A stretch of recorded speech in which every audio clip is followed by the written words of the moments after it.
Hello दोस्तों। आज की कहानी है कॉलेज वाला प्यार। नेहा और अजय एक ही कॉलेज में पढ़ते थे।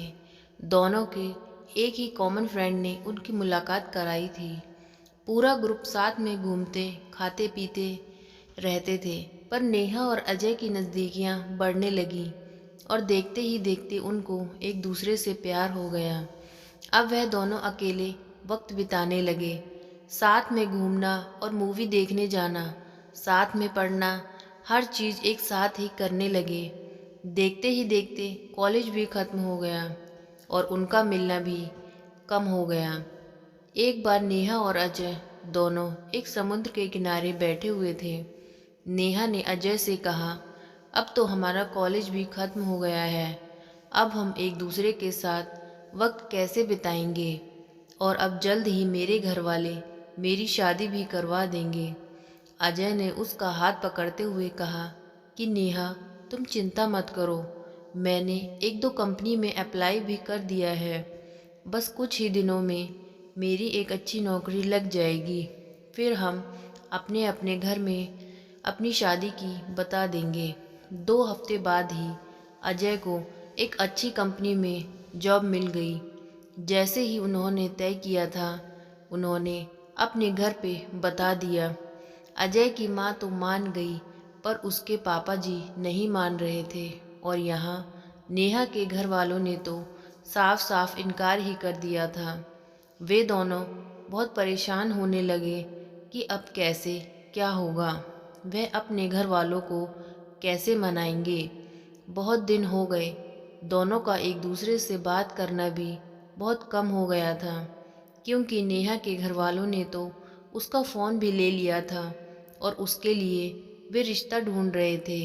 वह कभी कभी अपनी सहेली के घर जाती और तभी अजय से फ़ोन पर बात कर पाती और बस हमेशा उससे यही कहती कि अजय, तुम जल्दी ही कुछ करो, वरना मेरी तो शादी हो जाएगी और मैं तुमसे बहुत प्यार करती हूँ।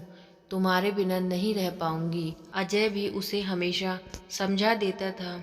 अजय फ़ोन पर नेहा को तो समझा देता था, पर सच में कहीं ना कहीं अजय खुद भी बहुत परेशान था। उसे अंदर ही अंदर ये चिंता सता रही थी कि अगर वह अपने और उसके घर वालों को नहीं मना पाया तो नेहा और वह दोनों कैसे शादी कर पाएंगे। पर उसने ये सोच रखा था कि वह अपनी तरफ से पूरी कोशिश करेगा, पर उसे भी कुछ समझ नहीं आ रहा था कि वह क्या करे और कैसे अपने घर वालों को मनाए। यही सोचते सोचते वक्त बीतता जा रहा था। दोनों बहुत ही ज़्यादा परेशान रहने लगे। अजय घर पर न कुछ खाता था, न कुछ पीता और न ही किसी से बातें करता था। बस पूरा दिन शांत शांत सा रहता था।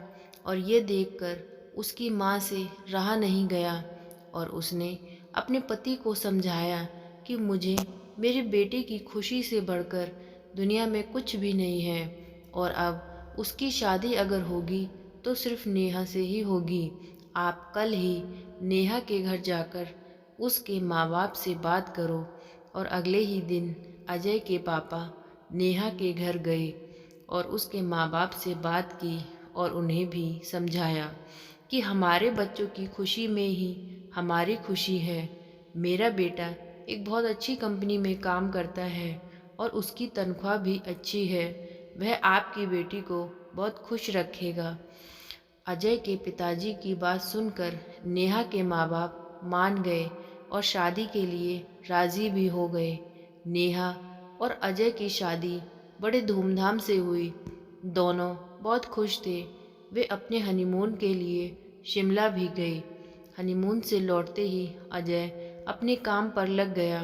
दोनों की ज़िंदगी हंसी खुशी से बीत रही थी। उनकी शादी को अब 2 साल होने वाले थे, लेकिन उन्हें अभी तक कोई बच्चा नहीं हुआ था।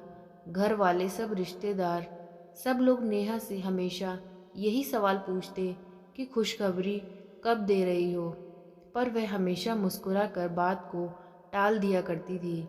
अजय और नेहा भी बच्चा चाहते थे, पर उन्हें हो नहीं रहा था। बहुत डॉक्टरों को भी दिखाया, सब टेस्ट भी करवाए, लेकिन कुछ भी फ़ायदा नहीं हुआ। नेहा की सास उसे बाबा के पास भी ले गई, पर वहाँ से भी उन्हें सिर्फ निराशा ही उनके हाथ आई। नेहा बहुत परेशान थी। उससे यही चिंता खाए जा रही थी कि वह कभी माँ बन पाएगी भी या नहीं। 4 साल बीत गए, पर उन्हें अभी तक कोई बच्चा नहीं हुआ। एक दिन अजय ऑफिस से लौटा तो उसकी माँ उस पर चिल्लाने लगी। वह कहने लगी कि तूने अपनी मर्जी से शादी की, अब देख रहा है ना, बच्चा भी नहीं हो रहा। अब हमारा वंश आगे कौन बढ़ाएगा? लोगों के ताने सुन सुनकर मेरे कान पक गए हैं। आखिर हमें भी तो इच्छा होती है अपने पोते पोतियों को देखें। और यह सब नेहा सुन रही थी।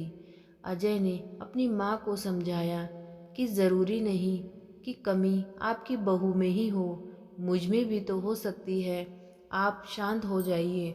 जैसे तैसे उसने अपनी माँ को चुप कराया और फिर अजय अपने रूम में चले गया। वहाँ नेहा भी बहुत रो रही थी। अजय उसके पास गया और उसे गले लगाकर कहने लगा, नेहा, तुम चिंता मत करो, सब कुछ ठीक होगा। मैं हूँ ना तुम्हारे साथ, मैं तुम्हारा साथ कभी नहीं छोड़ूंगा। और माँ की बात का बुरा मत मानो, वो ऐसे ही कहते हैं गुस्से में। जाने दो, खाना लगा दो, हम दोनों साथ में ही खाएंगे। नेहा थोड़ा शांत हुई और खाना लेकर आई। फिर दोनों ने साथ में खाना खाया और सोने लगे। पूरी रात नेहा यही सोचती रही कि मैं कैसी औरत हूँ जो अपने पति को बच्चा भी नहीं दे पा रही, अपना वंश को आगे नहीं बढ़ा पा रही। मैं कितनी बदनसीब हूँ। वह पूरी रात नहीं सोई और बस रोए जा रही थी। सुबह हुई तो सब अपने अपने कामों में लग गए। अजय भी ऑफिस जाने के लिए निकल गया और नेहा भी अपने काम करने लगी, पर उसके दिमाग में वही रात वाली बात चल रही थी। पूरा दिन वह यही सोचती रही कि जब रात को अजय घर पर आएगा तो नेहा उसे खाना दिया और वह दोनों अपने कमरे में सोने की तैयारी करने लगे कि अचानक नेहा ने अजय से कहा कि क्यों ना हम एक बच्चा गोद ले लें।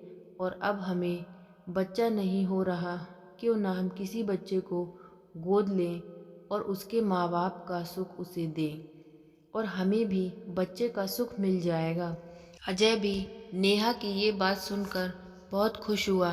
वह दोनों दूसरे ही दिन एक दत्तक ग्रहण संस्था गए और वहाँ उन्होंने पूरी बात बताई। दत्तक ग्रहण संस्था वालों ने कहा कि आप एक फॉर्म भर दीजिए, जैसे ही सब जांच पड़ताल हो जाएगी आपका फ़ोन आ जाएगा। उन्होंने फॉर्म भरा और एक आशा के साथ वे घर लौटे कि शायद अब उनकी परेशानी दूर हो जाएगी। 6 महीने हो गए, लेकिन उनको कोई कॉल नहीं आया। अजय भी अब वहाँ जाता और वह लोग उसे एक ही जवाब देते कि कॉल आ जाएगा, पर इंतज़ार की घड़ियाँ बढ़ती जा रही थीं। अब नेहा भी हिम्मत हार चुकी थी। वो पूरी तरह से टूट चुकी थी। अजय भी आखिर कितना उसको समझा पाता। दोनों थक चुके थे। उन्हें अब कोई उम्मीद नहीं रही थी कि वह कभी माँ बाप बन भी पाएंगे। पर अजय ने नेहा का साथ और कोशिश करना कभी नहीं छोड़ा। वह हर 2 दिन में संस्था जाता। इंतज़ार करते करते 8 महीने हो गए, पर वहाँ से कोई भी जवाब नहीं आया। तभी इधर अजय और नेहा बच्चे के लिए लगातार ट्राई तो कर ही रहे थे। तभी एक दिन पता चलता है कि नेहा के पीरियड मिस होने पर वह अपना प्रेगनेंसी टेस्ट करती है और पता चलता है कि नेहा प्रेग्नेंट है। और यह सुनकर उसकी खुशी का तो जैसे ठिकाना ही नहीं रहता। वह फ़ोन करके अजय को बताती है कि उसका प्रेगनेंसी टेस्ट पॉजिटिव आया है। फिर वे डॉक्टर के पास जाते हैं और फिर धीरे धीरे ऐसे करके 9 महीने पूरे हो जाते हैं और 9 महीने बाद उसको एक प्यारी सी बेटी होती है और फिर वे अपनी बेटी के साथ जब घर पर आती है तो नेहा की सास उसकी बेटी का आरती की थाली से स्वागत करती है। उन्होंने उसका नाम आभा रखा। अब वे सब आपस में बहुत खुश थे। आखिर उन्हें अपनी बेटी जो मिल गई थी और अब वे अच्छे से खुशहाल ज़िंदगी जीने लगे। बस यही होता है प्यार में, जो हर वक्त में तुम्हारा साथ दे और यकीन दिलाए कि हमारी परेशानी हमसे छोटी होती है और हमें कभी अपनी ज़िंदगी में उम्मीद नहीं छोड़नी चाहिए। विश्वास हो तो हम सब कुछ पा सकते हैं। तो दोस्तों, आज की ये कहानी आपको कैसी लगी प्लीज़ कमेंट करके बताएं और प्लीज़ वीडियो को लाइक करें और मेरे चैनल को सब्सक्राइब करें। Thank you.